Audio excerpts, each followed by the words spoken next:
అంతమంది అప్లికేషన్ ఎందుకు వచ్చినాయి? మీరు ఇవ్వలేదు కాబట్టే కదా ఇప్పుడు అంతమంది మీరు నిజంగా అంతమందికి ఇచ్చుంటే అన్ని అప్లికేషన్లు రావు. నేను అదే అడుగుతున్నాను. అదే ఇప్పుడు అప్పుడు ఎన్ని ఇచ్చాము అసలే ఇవ్వలేదంటే చెప్తున్నాను, మేము కూడా ఇచ్చాము మీరు ఇవ్వండి అంటున్నాం. సర్టన్లీ ఒకటండి, ఇప్పుడు బెనిఫిషియరీస్ లిస్ట్తో పాటు నేను ఈరోజు రావడం జరిగింది. స్కీమ్స్లో ఆల్రెడీ ఉన్న దాంట్లో 89.73 lakhs white ration card holders ఉన్నారు. And we're targeting of 2.8 crores of పాపులేషన్ని టార్గెట్ చేస్తున్నారు. ఇన్ అడిషనల్గా 30 lakhs new applications. The total number of beneficiaries will 3.10 కోట్ల మంది అక్రాస్ తెలంగాణ స్టేట్లో. సో ఇదివరకు ఉన్న దానికి ఇప్పటికి ఉన్న వ్యత్యాసాన్ని ఒకసారి మనం గమనించాల్సిన అవసరం ఉన్నది. At the same time Telangana రాష్ట్ర ప్రభుత్వము ఇప్పుడు తీసుకుంటున్న అంటే ఎవ్రీ మంత్ పడుతున్న బర్డన్ వచ్చేసి 10,600 కోట్ల రూపాయలు యాన్యువల్ బర్డన్ ఫండ్స్ ఈ మోర్ పర్టికులర్లీ దీని గురించి అని చెప్పేసి అలొకేట్ చేస్తున్నా అని చెప్పి చెప్పుకొస్తూ ఉన్నది. అంటే గడిచిన ప్రభుత్వంలో మీరు ఏమి ఇచ్చినారు ఏమి ఇవ్వలేదు అన్నదాన్ని ఇప్పుడున్న డేటాబేస్ తీసుకుంటే ఈ స్టాటిస్టిక్స్ చెప్తూ ఉన్నది. ఇంత 3 అంకెల వ్యత్యాసం ఇక్కడ మనకు సుమారుగా 4 అంకెలు, దరిదాపులో 4 అంకెల వ్యత్యాసం కనబడుతూ ఉన్నది. సో దీన్ని బట్టి ఒకసారి మనం అర్థం చేసుకోవాల్సిన అవసరం ఉన్నది. అండ్ మన ఇదివరకు మాట్లాడుతూ కోటేశ్వరరావు గారు మాట్లాడుతూ ఒక క్లియర్ కట్ విషయాన్ని ఒకటి తెలియజేసినారు. బండి సంజయ్ ఏం మాట్లాడుతున్నాడు, ఎందుకు మాట్లాడుతున్నాడు అన్నది సరే, ఆయనకి అడ్వైజర్స్ ఉన్నారా లేదా అన్నది సరే పక్కన పెడితే, కేంద్ర ప్రభుత్వంలో ఉన్న 30 రాష్ట్రాల పైచిలుకు రాష్ట్రాల్లో 32 రాష్ట్రాల పైచిలుకు దరిదాపులో 29-30 దరిదాపులో ప్రతి చోట వేరే స్కీమ్స్ వస్తూనే ఉంటాయి. బట్ మోర్ పర్టికులర్లీ మరి గడిచిన 10 సంవత్సరాలు కూడా కేంద్రంలో బీజేపీ ప్రభుత్వం ఉన్నది, ఇప్పుడు కూడా బీజేపీ ప్రభుత్వం ఉన్నది.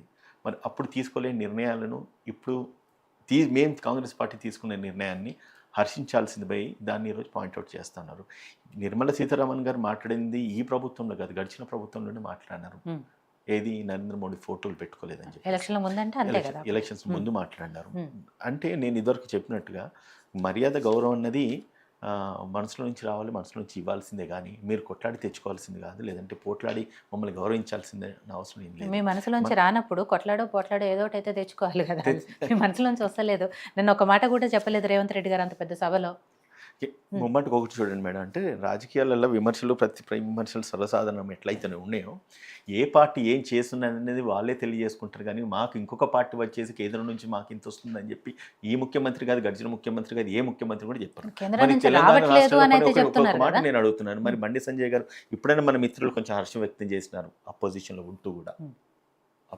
ఉంటూ కూడా ఏ నిర్ణయం అయితే ఈరోజు రేవంత్ రెడ్డి గారు కాంగ్రెస్ పార్టీ తీసుకుంది దాన్ని హర్షిస్తున్నాం అని చెప్పి చెప్తున్నారు. మరి కాంగ్రెస్ పార్టీ తీసుకున్న ఈ యొక్క నిర్ణయాన్ని నువ్వు హర్షిస్తూనే నువ్వు చెప్పాల్సింది. మిమ్మల్ని నేను చెప్తాను, నువ్వు హర్షిస్తూనే చాలా విషయాలు మీరు చెప్తున్నటువంటి విషయాలు రాష్ట్ర ప్రభుత్వం తీసుకున్న నిర్ణయాల్లో మూసీ ప్రక్షాళన మీద ముందు బీజేపీ స్వాగతించింది, మేమే హర్షం వ్యక్తం చేసినాం. కిషన్ రెడ్డి గారు మాట్లాడారు, బండి సంజయ్ గారు మాట్లాడారు, చాలా విషయాలు మాట్లాడారు. బయాస్డ్ కాంట్రడిక్టరీ స్టేట్మెంట్స్ ఎక్కడ ఉంటాయంటే, బీఆర్ఎస్ పార్టీని ఒకవేళ తక్కువ చేయాలంటే ఇంకొక పార్టీ అంటే మన గీత పెద్దగా కనబడాలంటే పక్క గీతం చిన్న చేయాలి, లేదంటే చిన్న గీత పక్క గీత చిన్న కనబడాలంటే పక్క పెద్ద గీతం గీయాలి. గడిచిన అంటే సరే అది యావత్ ప్రజానీకం దాన్ని హర్షించింది, ఏదైతే మూసి ప్రక్షాళన కావచ్చు, లేకపోతే ఈ హైడ్రా కావచ్చు, కథాకర్కన ఏమన్నా కూడా. కానీ సరే అంటే వీళ్ళు చెయ్యనిది కాంగ్రెస్ పార్టీ చేసింది, గడిచిన ప్రభుత్వం చేయింది కాంగ్రెస్ పార్టీ చేసింది. మరి నీకు 40 రూపాయలు నువ్వు ఏదైతే కేంద్రానికి నువ్వు అప్పటి నుంచి ఇప్పుడే కాదు అప్పుడు కూడా ఇచ్చినావు అన్నప్పుడు, మరి అప్పుడు లేనిది ఇప్పుడు చేస్తున్నారు కదా, మరి అప్పుడు ఎందుకు చేయలేదు? ఇదే సన్న బియ్యం పంపిన అప్పుడు చేయాలని ఆ ప్రభుత్వానికి ఎందుకు నాలెడ్జ్ లేదు? అండ్ ఇదే బండి సంజయ్ అప్పుడు కూడా కేంద్రంలో ఆయన పార్లమెంట్ సభ్యుడిగా ఉండే, మరి అప్పుడెందుకు అదే బీఆర్ఎస్ ప్రభుత్వానికి సలహా ఇవ్వలేదు? మరి కేంద్రం నుంచి మేము ఇంత ఇస్తున్నాం కదా, 10 రూపాయలే కదా మీరు కలుపుకొని సన్నబియ్యం ఇవ్వండి. అది కేంద్రం మళ్ళీ మీరు అధికారులు ఉన్నప్పుడు మీరు స్వచ్ఛందంగా మీరు ఇనిషియేటివ్ తీసుకోవాల్సింది. మీరు ఆ బెనిఫిట్ చేసి మీ ఫోటోలు ఈరోజు మీ ఫోటోలు కేవలం రేషన్ షాప్లో కాదు కనుక, ఒకవేళ పేదోడు కనుక అదే సన్న బియ్యం తింటే వాళ్ళు గుండెలలో పెట్టుకుంటారు, లేదంటే ఆ భగవంతుని దేవుని పట్టం పక్కకు మీ నరేంద్ర మోడీ పట్టం పెట్టుకుంటారు కావచ్చు. కేవలం ఒక రేషన్ షాప్లో పెట్టుకోమని చెప్పి కొట్టాల్సిన అవసరం లేదు. ఒకప్పుడు రేవంత్ రెడ్డి గారు మాట్లాడుతూ ఒకప్పుడు ఇందిరాగాంధీ గారి ఫోటోను దేవుళ్ళ ఫోటోలు పక్కకు పెట్టుకున్నారు. ఏదైతే అప్పుడు ఏది ఫుడ్ రైట్ ఫర్ ఫుడ్ అనేది ఒక స్కీమ్ ఏదైతే ఇందిరాగాంధీ గారు తీసుకొచ్చినారు. ఓకే, సో అంటే నేనేం చెప్తున్నానంటే, మనం చేస్తున్న ఒక కార్యక్రమాలను ప్రజలను హర్షించి వాళ్ళ గుండెల్లో వాళ్ళ స్థానాన్ని ఇచ్చుకోవాలి కదా. ఆనాడు నిర్మలా సీతారామన్ మాట్లాడి, ఈరోజు బండి సంజయ్ గారు మాట్లాడి, మా ఫోటోలు పెట్టుకోనిలే అని చెప్పి కుర్రమూరని మొత్తుకోవాల్సిన అవసరం ఏమున్నది?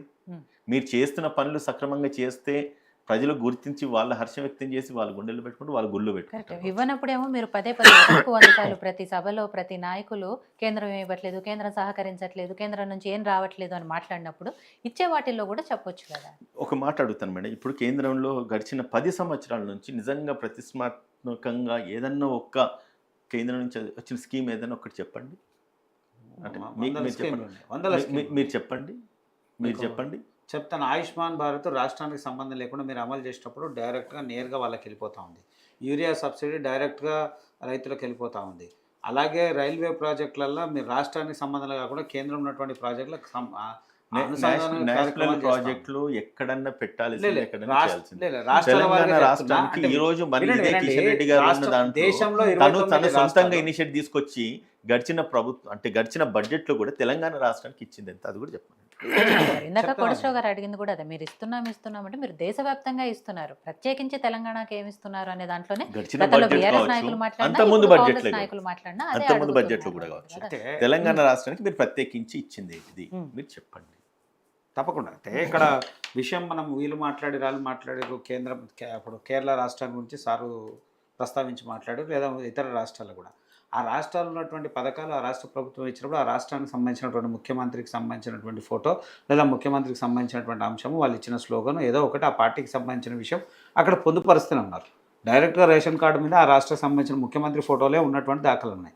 మేము ఏమంటున్నామంటే చాలా సందర్భాలు మాట్లాడుతున్నాం, అన్ని రాజకీయ పార్టీలు లేదా చాలామంది వాళ్ళు మాట్లాడుతున్నారు. కానీ ఒకటి ముఖ్యంగా మనం గమనించాల్సినటువంటి విషయము, ఏ రాష్ట్రం నుంచి వచ్చినటువంటి పన్ను, అక్కడి నుంచి వచ్చిన పన్ను మా రాష్ట్రానికి ఇంత ఇచ్చారు, మా రాష్ట్రానికి ఇచ్చారంటే దేశ రక్షణలో సింహభాగం పోతుంది. దాన్ని ఎవరు పరిగణించరే. దేశ రక్షణలో సింహభాగం ఉంటుంది, దాన్ని కూడా పరిగణించాలి. అన్ని రాష్ట్రాలని సమన్వయంగా చూడాల్సినటువంటి అవసరం ఉంది.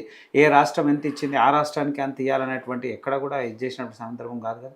ఒక రాష్ట్రం మన